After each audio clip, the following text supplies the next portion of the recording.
Good morning students, welcome to Aangan public school. आज हम standard 8 का हिंदी सब्जेक्ट पढ़ेंगे। स्टैंडर्ड 8 के हिंदी सब्जेक्ट में आज हम पहले रिवीजन 1 के बारे में देखेंगे, जो हमें वर्कबुक में से समझना है। तो पहले हम रिवीजन 1 है वो देखते हैं। तो पुनरावर्तन 1, तो इसमें फर्स्ट क्वेश्चन है जो है लेटर राइटिंग। फर्स्ट, आपने अपने मित्र को निबंध लेखन प्रतियोगिता में प्रथम नंबर आने पर बधाई पत्र लिखिए। तो पहले उसको पता है आप लोगों को कि कोई भी लेटर लिखते हैं तो उसमें पहले आता है एड्रेस। तो लिखते हैं 16 भारत नगर, गांधी मार्ग, अहमदाबाद, गुजरात, और डेट लिखी है 16/2/2021। देखते हैं प्रिय मित्र श्याम, कल मुझे पता चला कि राज्य कक्षा के निबंध लेखन प्रतियोगिता में तुम्हें प्रथम पुरस्कार मिला है। यह सम्मान प्राप्त करने के लिए तुम्हें बहुत बहुत बधाई। तुम्हें पहले से ही भाषा के विषय में गहरी दिलचस्पी थी। यही दिलचस्पी और मेहनत से तुमने यह स्थान प्राप्त करके पुरस्कार हासिल किया है। सचमुच तुम्हारी इसी योग्यता की जितनी प्रशंसा की जाए उतनी कम है। तुम इसी तरह आगे बढ़ते रहो, यही मेरी भगवान से प्रार्थना है। तुम्हारे परिवारजनों को मेरा प्रणाम कहना। तुम्हारा प्रिय मित्र राम। आगे है क्वेश्चन नंबर 2, देखते हैं उसमें निम्नलिखित शब्दों का लिंग परिवर्तन कर उसका वाक्य में प्रयोग कीजिए। तो फर्स्ट है दास, तो उसका जेंडर चेंज करना है तो हो जाएगा दासी। महल में दासी काम कर रही है। सेकंड है धोबी, तो आएगा धोबिन, तो आएगा वाक्य बनाना है, धोबिन पर से बनाना है, जिसकी जेंडर चेंज की है और आंसर आए उस पर से ही बनाना है। धोबिन कपड़े इस्त्री करके करने के लिए ले गई। स्वामी, तो आएगा स्वामिनी, तो आएगा वाक्य वह स्वामिनी है। विद्वान, तो आएगा विदुषी। विद्वान यानी कि जो इंसान इंटेलिजेंट हो, जिसे शास्त्रों का ज्ञान हो, उसे मेल को विद्वान कहते हैं, और लड़की हो तो उसे क्या कहते हैं, विदुषी। तो आएगा अहल्याबाई विदुषी महिला थी। बाबू, तो आएगा बबुआइन, तो इसमें लिखेंगे बबुआइन बाजार जा रही थी। आगे है बुढ़ा, तो आएगा बुढ़िया। बुढ़िया ने अपना फैसला सुनाया। देखो इसमें मात्रा भी चेंज हुई है। बूढ़ा में बड़े ऊ की मात्रा है तो इसमें क्या आएगा, छोटे ऊ की मात्रा। शेर, तो शेरनी जंगल में घूम रही है। आगे है पंडित, तो क्या आएगा, पंडिताइन, तो आएगा पंडिताइन पंडित के साथ पूजा कर रही है। भैंस, तो आएगा भैंसा हल जोतने में काम आता है। आगे है लेखक, तो आएगा लेखिका, तो वाक्य बनाते हैं लेखिका कहानी लिख रही है। नाउ क्वेश्चन नंबर 3, निम्नलिखित शब्द का वचन परिवर्तन कर उनका वाक्य में प्रयोग कीजिए। तो वचन परिवर्तन देखना है हमें, यानी कि सिंगुलर फॉर्म हो तो प्लूरल फॉर्म में कन्वर्ट करना है, एक वचन हो तो बहुवचन में, इस तरह। तो गमला है तो एक गमला है तो गमला लिखा है, एक से ज्यादा हो तो वचन परिवर्तन करेंगे तो आएंगे गमले। वाक्य बनाते हैं गमले में फूलों के पौधे हैं। सेकंड है माला, तो आएगा मालाएं, मैंने फूलों की मालाएं बनाई। थर्ड कहानी, तो आएगा कहानियां, दादी माँ परियों की कहानियां सुनाती है। तिथि, तो देखो तिथियां, खास याद रखना इसमें मात्रा भी चेंज हो सकती है। कुछ तिथियां बहुत शुभ होती है। डिब्बी, तो आएगा डिबिया, ये डिबिया खाली है। चूड़ी, तो उसका वचन परिवर्तन किया चूड़िया, तो देखो ड को जो बड़ी की मात्रा थी उसको क्या हो गया, वचन परिवर्तन में छोटी की मात्रा हो गई, उसने चूड़िया खरीदी। सहेली, तो वचन परिवर्तन हुआ सहेलिया, तो सहेली में बड़े की मात्रा थी तो इसमें वचन परिवर्तन किया तो बहुवचन में छोटी की मात्रा आ गई। तो सहेलियां आपस में बात कर रही थी। सेना, तो आएगा सेनाएं, दोनों सेनाएं युद्ध के लिए तैयार है। चीज, तो आएगा चीजें, आजकल सभी चीजें महंगी हो गई है। वस्तु, तो आएगा वस्तुएं, माँ ने बाजार से वस्तुएं खरीदी। नाउ क्वेश्चन नंबर 4, निम्नलिखित इकाइयों को पढ़कर उनमें से आपको जीवन में उतारने जैसी कौन कौन सी बातें अच्छी लगी उनकी सूची बनाइए। तो देखते हैं कि मत बांटो इंसान को, तो इसमें से आप लोगों को क्या सीखने मिला है वो लिखना है। तो देखते हैं, फर्स्ट में सभी मनुष्यों में समानता की भावना, यानी कि किसी को ऊंच नीच से नहीं देखना चाहिए, एकता की भावना और मिलजुल कर रहना। नाउ क्वेश्चन नंबर 4, कर्मयोगी लाल बहादुर शास्त्री, इसमें से आपको क्या सीखने मिला। तो भाग्य के बजाय, यानी नसीब भी लिख सकते हो, नसीब की बजाय अपने कर्म और चिंतन पर विश्वास रखना। सेकंड आता है बिना फल की आशा के कर्म करना, विनम्रता, सादगी और सरलता, आत्मसंयम यानी खुद पर सेल्फ कंट्रोल यानी कि आत्म संयम, अधिकारों की अपेक्षा कर्तव्य पर अधिक ध्यान देना, अपने उद्देश्य के प्रति दृढ़ आस्था रखना, उस उद्देश्य को प्राप्त करने के लिए कर्म करना तथा उस कर्म के प्रति संपूर्ण समर्पण भाव होना। तो स्टूडेंट्स, ये था आप लोगों का रिवीजन 1 जो आप लोगों ने समझा। अब हम नेक्स्ट चैप्टर समझते हैं, जो है चैप्टर 6, तो उसके बारे में हम देखते हैं। चैप्टर 6 से पोयम है तूफानों की ओर, जिनके लेखक है शिव मंगल सिंह और उनका पेन नेम है सुमन। पहले उनके बारे में समझ लेते हैं। 5 अगस्त 1915 को ग्राम जगरपुर, जिला उन्नाव, उत्तर प्रदेश में उनका जन्म हुआ। शिक्षा में देखते हैं क्या क्या किया है। बनारस हिंदू विश्वविद्यालय से MA और PhD किया है। उनके अध्ययन संस्थाओं, विश्वविद्यालयों तथा हिंदी संस्थान में उच्चतम पदों पर कार्य करना किया तथा अनेक देशों की यात्रा की। 1974 में मिट्टी की बारात पर साहित्य अकादमी तथा 1993 में भारत भारती पुरस्कार से सम्मानित। 1974 में भारत सरकार द्वारा पद्मश्री से सम्मानित। हिल्लोल, जीवन के गान, युग का मोल, प्रलय सृजन, विश्व बदलता ही गया, विंध्य हिमालय, मिट्टी की बारात, वाणी की व्यथा, कटे अंगूठों की बंदवारे, ये इनकी पुस्तकें हैं। उद्यम और विकास, प्रकृति पुरुष, कालिदास, ये भी उन्होंने लिखा है। प्रस्तुत कविता में कवि शिव मंगल सिंह सुमन ने सदा संघर्षमय यानी कि हमेशा संघर्ष में रहकर अपने लक्ष्य की ओर बढ़ने की प्रेरणा दी है।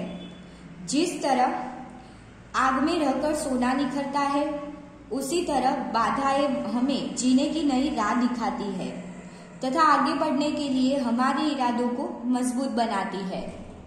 इस कविता में धैर्य, गतिशीलता, साहस और संघर्षरत रहना जैसे मूल्य उजागर किए गए हैं। तो आइए हम समझते हैं उसके बारे में। तो देखते हैं, पहले पूरी पोयम पढ़ लेती हूँ। तूफानों की ओर घुमा दो नाविक निज पतवार, आज सिंधु ने विष उगला है, लहरों का यौवन मचला है। आज हृदय में और सिंधु में साथ उठा है ज्वार, तूफानों की ओर घुमा दो नाविक निज पतवार। लहरों के स्वर में कुछ बोलो, इस अंधड़ में साहस तोलो, कभी कभी मिलता जीवन में तूफानों का प्यार, तूफानों की ओर घुमा दो नाविक निज पतवार।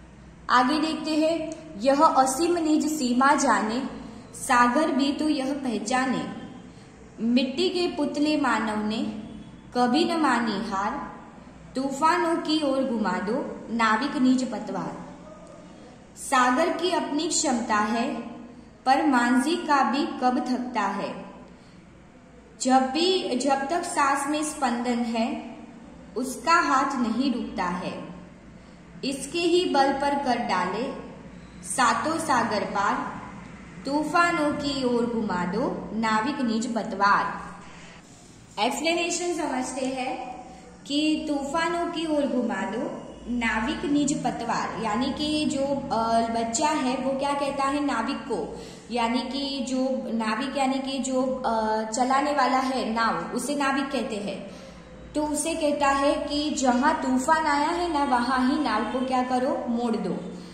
आज सिंधु ने विष उगला है, सिंधु यानी कि सिंधु नदी की बात की गई है। लहरों का यौवन मचला है, यानी कि समुद्र, सिंधु यानी समुद्र की बात की गई है कि जहर उगला है, यानी समुद्र तूफानी हुआ है।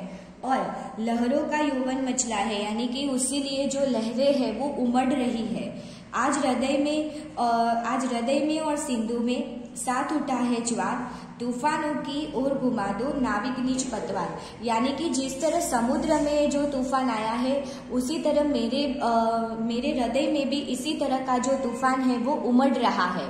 तो अब मैं नाविक निज पतवार यानी कि अपनी जो नाव है वो जैसे तूफानों की ओर ले जा रहे हो, इसी तरह मैं तूफानों का सामना करने के लिए तैयार हूँ। लहरों के स्वर में कुछ बोलो, इस अंधड़ में साहस तोलो। लहरों के स्वर में यानी कि ये जो लहरें हैं उनका क्या हो रहा है, जो खास करके जो उनकी जो लहरें हैं वो जो उनका वेग है, स्पीड है वो बढ़ती ही जा रही है। अंधड़ में साहस तोलो, यानी कि हम भी अब क्या कर रहे हैं कि इसमें अब उसका सामना करने के लिए तैयार हो रहे हैं। साहस तोलो यानी कि अब हमने क्या किया है कि इसका डटकर मुकाबला करना, यानी जीवन में इस तरह समुद्र में जिस तरह तूफान आता है इसी तरह काफी सारी परेशानी आती है, तो हम क्या करते हैं उसका सामना करने के लिए तैयार होते हैं। तो हमारे हृदय में भी आज उसका सामना करने का जो भाव है वो जगा है। कभी कभी मिलता जीवन में तूफानों का प्यार, तूफानों की ओर घुमा दो नाविक निज पतवार। कभी कभी यानी कि जीवन में कम ऐसे मौके आते हैं कि जहां हमारे जीवन में मुश्किलें आती है, पर ये मुश्किलें हमारे लिए अच्छी है, क्योंकि क्या है कि ऐसी परेशानियों का ही हम सामना कर कर आगे बढ़ सकते हैं, उससे कुछ सीख सकते हैं और इसी अनुभव को हम आगे जाकर एक हमें क्या करता है, एक सक्सेस हमें देता है। तो हमारे राह में जो भी मुश्किलें आए तो अब हम डरेंगे नहीं। आगे देखते, यह असीम निज सीमा जाने, सागर भी तो पहचाने। यानी असीम यानी कि जिसकी कोई सीमा ही नहीं है, ऐसे समुद्र को भी पता चले कि इंसान में कितना साहस है, कितनी हिम्मत है। मिट्टी के पुतले, मिट्टी का पुतला किसको कहा है, इंसान को कहा है। मिट्टी के पुतले मानव ने कभी न मानी हार, तूफानों की ओर घुमा दो नाविक निज पतवार। आज हमारे जीवन में या हमारे परिवार में या आगे जाके समाज में या देश में कभी भी कोई भी मुश्किल आती है तो इंसान क्या करता है, सब लोग मिल जाते हैं और इसका डटकर सामना करते हैं। अभी जो हम खास करके जो परेशानी से अभी जूझ रहे हैं, खास करके वो कोरोना की है। जब पहली बार आई तो वो हमारे लिए बहुत नया था, पर अभी देखो तो उसके लिए नई नई जो मेडिसिन है, जो अच्छे इंफ्रास्ट्रक्चर, जो अच्छी जो फैसिलिटी है, खास करके मेडिसिन है, वैक्सीन है जो हमने ढूंढ ली है, अभी तो बच्चों को भी वो दी जा रही है। तो इंसान है वो कोई भी मुश्किलें हो इससे निकलने का क्या हल ढूंढ लेता है। सागर की अपनी क्षमता है, पर माझी भी कब थकता है। यानी कि हर एक मुश्किल हो इसका एक समय होता है, कोई भी परेशानी परमानेंट नहीं होती है। इस तरह जो सागर में भी तूफान आया है, एक हमें वो एग्जाम्पल दिया है कि समुद्र में जो तूफान आया है उसकी भी एक क्या है कि एक समय होगा, फिर वो भी एक थम जाएगा। तो उसका हमें क्या करना पड़ेगा, इंतजार करना पड़ेगा, या तो फिर हमें ऐसा हो तो क्या करना पड़ेगा, उसका सामना करना पड़ेगा। माझी यानी कि जो समुद्र में नाव चलाता है, जब तक सांसों में स्पंदन, उसका हाथ कहीं नहीं रुकता है। सांसों में स्पंदन यानी कि जब तक हमारे सांस चल रहे हैं, हमारी धड़कनें चल रही है, तब तक तो हम लड़ना नहीं छोड़ेंगे। इसके ही बल पर कर डाले सातों सागर पार, तूफानों की ओर घुमा दो नाविक निज पतवार। यानी कि इसके ही बल पर, हम इसके बल पर ही क्या करेंगे, यानी कि हम हमारी जो अंदर साहस और जो खास करके जो हिम्मत भरी हुई है, इससे बल पर तो ऐसे एक समुद्र क्या 7 समुद्र पार कर सकते हैं। यानी कि मात्र एक समुद्र जैसी नहीं, ऐसी 7 समुद्र जैसे भी हमारे वहां मुश्किल आए तो हम उसे पार करने की क्षमता रखते हैं। तो स्टूडेंट, ये था आप लोगों का पोयम जो तूफानों की ओर। अब इसके जो शब्दार्थ है वो आप लोगों को नोटबुक में लिखने हैं, तो आइए वो समझते हैं। नाविक तो नाव चलाने वाला, मल्ला या माजी तीनों बोल सकते हो। निज यानी अपना, पतवार यानी नाव चलाने वाली लकड़ी या चप्पू, ज्वार यानी तूफान या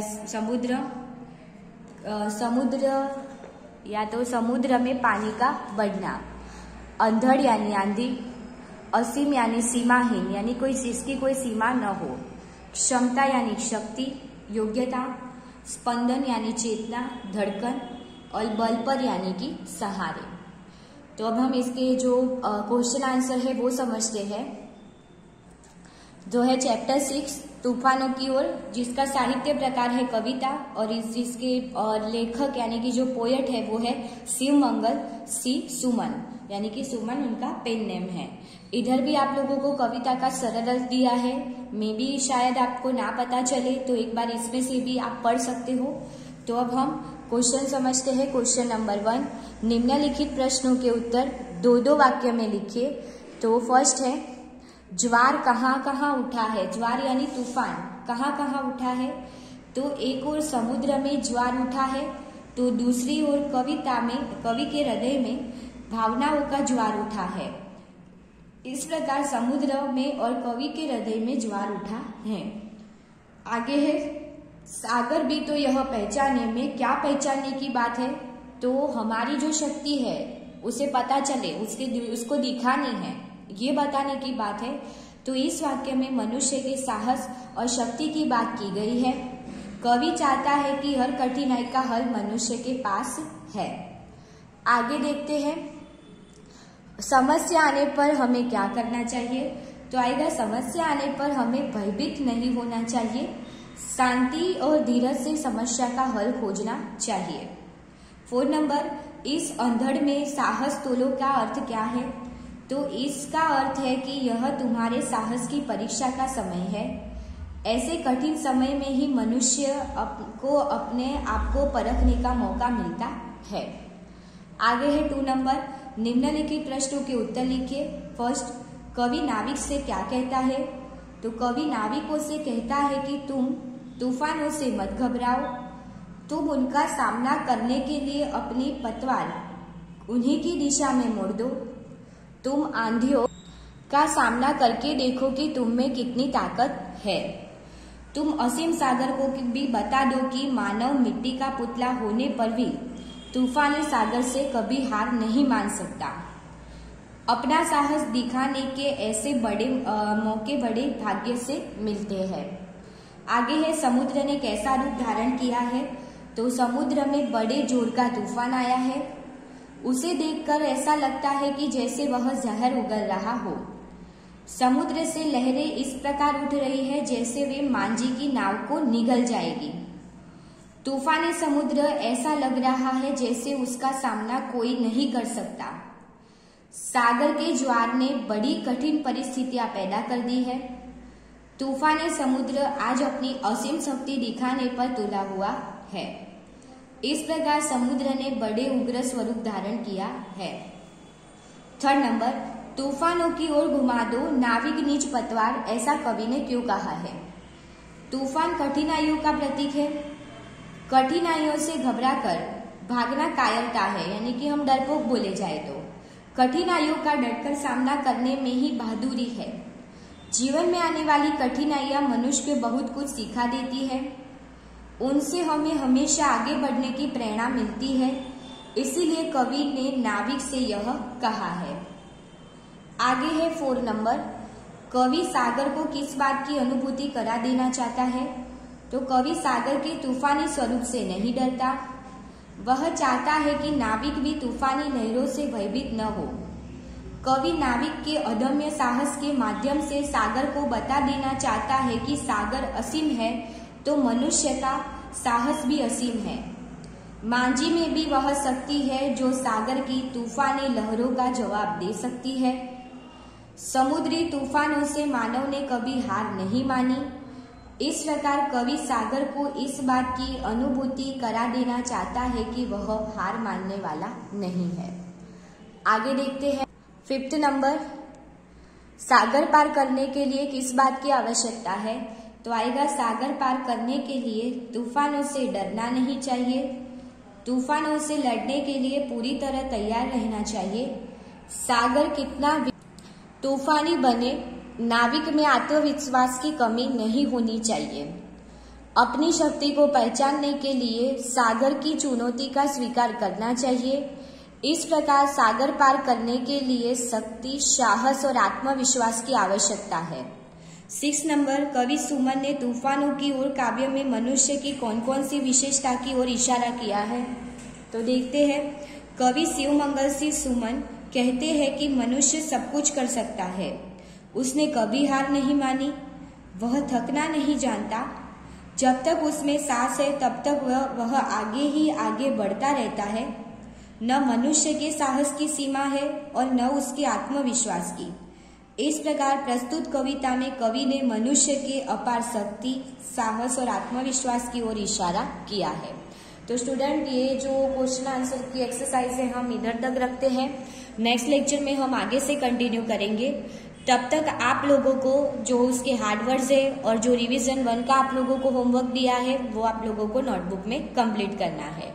थैंक यू।